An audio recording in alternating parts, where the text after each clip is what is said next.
Hello everybody, back here again for a vlog a day, and today is Friday the 24th, and today was a lovely, beautiful day to be alive. Got up this morning, got the dogs all taken care of that needed to be taken care of, got them out, got them fed, got them medicated, all the good fun stuff that comes with that. And then I hung outside for a little bit with the dogs, kind of chilling out, kind of taking it easy.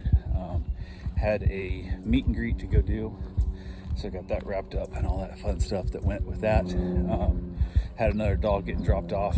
So dog got dropped off, and the dog supposedly has problems with white dogs, and don't know what's up with it, but it gets a little bit defensive around white dogs, and it was not a big deal because the little white dog I have is going home today, at least I thought it was. So found out when I reached out to the owner of the little white dog saying, hey, what time you're gonna pick up? He said, around 2 o'clock, whatever. And then he goes, oh no, it's tomorrow, not today. And I'm like, no, it's 24th. That's what we have down here. And he's like, no, Saturday. So I went back and looked, and they did send me the information the wife had sent over was it said Saturday the 24th. And I just looked at the date, and it was a long time ago when it sent me. I wrote on the calendar, so I just wrote down 24th. Didn't think to verify the 24th and the Saturday together. I just thought, what the hell? So I was like, yeah, whatever. Okay, I'll watch the dog one more day. So we'll just kind of keep them separated out a little bit. Not a big deal. It'll all be fine. The dogs were getting along decent. The grumpy old dog that doesn't like white dogs kind of got a little bit ornery with a couple dogs outside. Just nothing bad. Just kind of need a little bit of a hey. And the dog's good. It's just the dog doesn't introduce well. It's just once she's been introduced and basically, I guess, meets them, whatever, then she's usually good, but she has a bad start. She has to be yelled at least once to behave around any new dog. So we got that over and past, and that went through, so that was doing decent.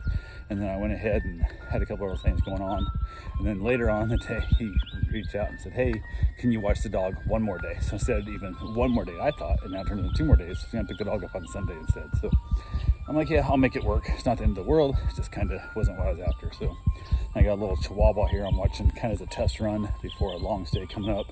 And the dog just doesn't seem to ever get comfortable. The dog's just like always on edge, like it's just scared all the time. And it's getting real ornery, like when it's on the couch next to my wife or mother, it gets all growly. Even the dog just walks by the couch, don't even look at him, and the dog's getting all shitty. And my wife went to kind of like top him, like, hey, knock it off. And the dog turned on her like it was gonna bite her, but didn't. But it was more that, just that Chihuahua, that stupid, energy. And I was like, that's ain't cool. So, and then the dog's outside. It feels like the dog is just constantly searching for a way to escape.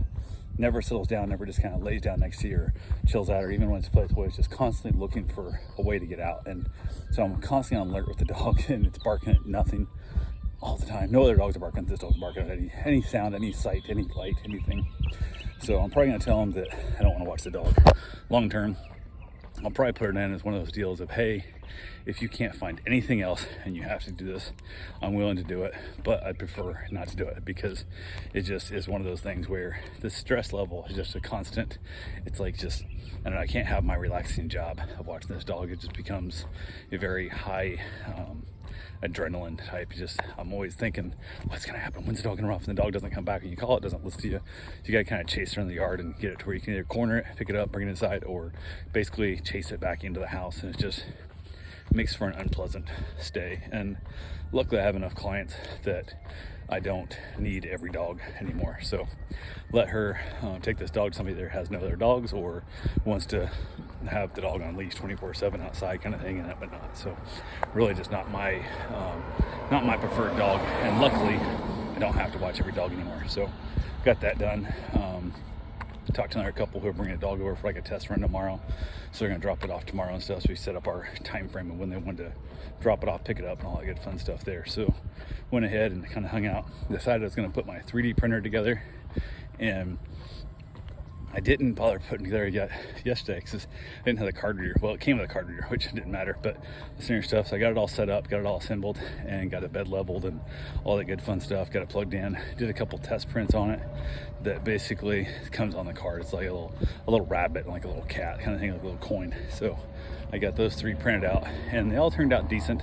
Had one little screw up here and there, that's just little stuff. And then I tried to download the software on the computer, and like the cut software, the slicer in the program to hook up everything you want, download stuff. And I can download something from like Thingiverse and get the 3D model, but I can't find it when I open up the cutting app to import it. So I have to go find it on my computer, double click it, then it opens up the cutting app, and it's just kind of I don't know, it's just awkward. And I'm not a PC guy. It's not my cup of tea. So I'm really kind of outside my element in this process. So it really makes it a pain in the tush. But I did finally figure out how to do it. I talked to a buddy of mine who used to have a 3D printer years ago, and then kind of just lost interest in it. And he's more into lasers now, but he still understands the software because he used to play with it. So he has more knowledge than I have. So if I got a couple of things done, I went to try and print a little dinosaur thing, and it kept peeling up. It was not sticking to the bed right and stuff. I was like, what the hell? So I just gave up. My battery's going dead. He goes, hey, do like a screen share. I'll tie it to your computer, figure out what it is. And I'm like, dude, my battery's going down on the laptop, so I'll just worry about it tomorrow. So I was late enough at that point, didn't worry about it. But went ahead and I'll deal with it in the morning and see what else I can get going. But went ahead and got my run in, got myself a shower. When my wife got home from work, I went ahead and made up some, we were going to do Salisbury steak with leftover rice. And asked my wife, I said, hey, what time do you think you'll be home? And we set it up so we could, because it takes like an hour to cook the Salisbury steak. So I was able to get it cooking, and then got done, had ourselves a nice little meal. From there, headed back outside, play with the puppies, and hang out with them, have myself a nice little cigar, watch an episode of Seinfeld, I guess, while watching eating dinner. But headed back out there, and my wife ended up booking an excursion for our cruise. I'm not sure which one it is. I think it's like a taste of something. Like, we're going to tour a handful of restaurants and taste little foods, and the chef's going to show us how they cook their stuff and whatever and whatnot. So we'll see how that goes. I think it's only like $70 a person, so it's not a lot of money, but kind of is what it is. So we got that set up and go from there. So that's all I got for right now. We'll talk to you guys tomorrow. Have yourself a safe, wonderful day. Thanks for watching.